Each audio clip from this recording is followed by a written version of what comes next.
ఇక్కడ మానసాదేవి అమ్మవారు స్వయంభు వెలిసింది. 2011లో ఈ అమ్మవారిని హంపి విరూపాక్ష విద్యారణ్య స్వామివారు పాలెం మనోహర్ శర్మ గారి ఆధ్వర్యంలో పునర్ప్రతిష్ఠ గావించడం జరిగింది. కల్పవల్లి మానసాదేవి జగత్కారు జగద్గౌరి మానసా సిద్ధయోగిని వైష్ణవి నాగభగిని శైవి నాగీశ్వరి తదా జరత్కారు ప్రియ అస్తికా మాత విశారీతిజ మహాజ్ఞాన చైవసాదేవి విశ్వపూజిత అని మానసాదేవిని కొలుస్తుంటాము.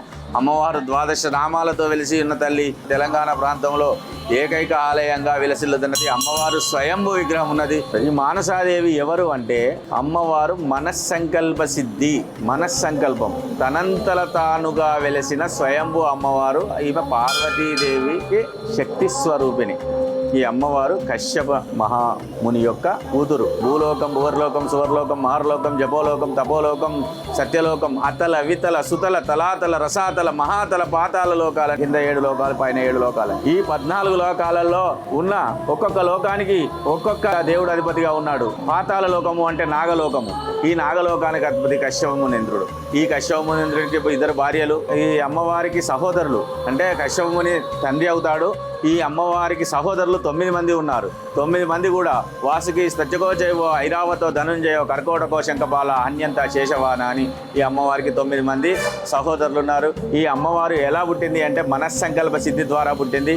ఈ అమ్మవారికి సగం నాగరూపము సగం మానవ రూపంలో జన్మించింది. ఈ అమ్మవారు పూర్తిగా మానవ రూపం లేదు, ఇటు నాగరూపం లేక అమ్మవారు విలవిలలాడుతున్న సమయంలో ఈ వాసుకి అనే నాగేంద్రుడు సహోదరుడైనటువంటి అనంతుడు శేషుడు వీళ్ళందరూ కలిసి కూడా అమ్మవారికి ఇచ్చిన సలహా ఇచ్చారు.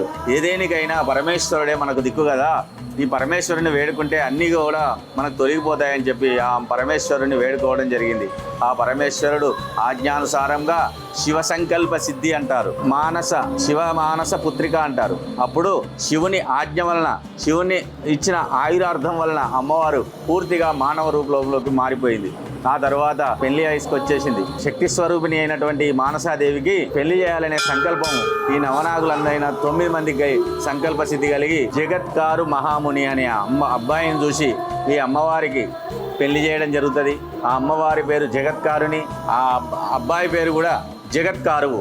అంటే వాళ్ళు కూడా స్వయంగా పార్వతీ పరమేశ్వరుల అంశనే. కొన్ని రోజుల తర్వాత ఈ అమ్మవారు ఈయనకు సంధ్యా సమయం పూర్తి అయిపోతుంది, స్వామివారు నా తొడ మీద వండుకున్నారు అని అమ్మవారు లేపలేక బలవంతంగా లేపితే అప్పుడు ఆ స్వామి, నువ్వు ఎప్పుడైతే నన్ను నిద్రభంగం చేశావో నువ్వు నాకు వద్దు స్వామి, మీకు సంధ్యా సమయము అయిపోతుంది కాబట్టి లేపి నన్ను క్షమించండి అని అమ్మవారు భర్తని వేడుకొనగా, అలా కాదు, ఎప్పుడైతే నీకు సర్వము భర్తనే దేవుడు అంటే సర్వం భర్తే దేవుడు, నేనేదో సంధ్యావందనం చేయాలి, ఈ దేవుని పూజ చేయాలి, ఆ దేవుని పూజ చేయాలి కాదు, భర్తే నీకు దేవుడు.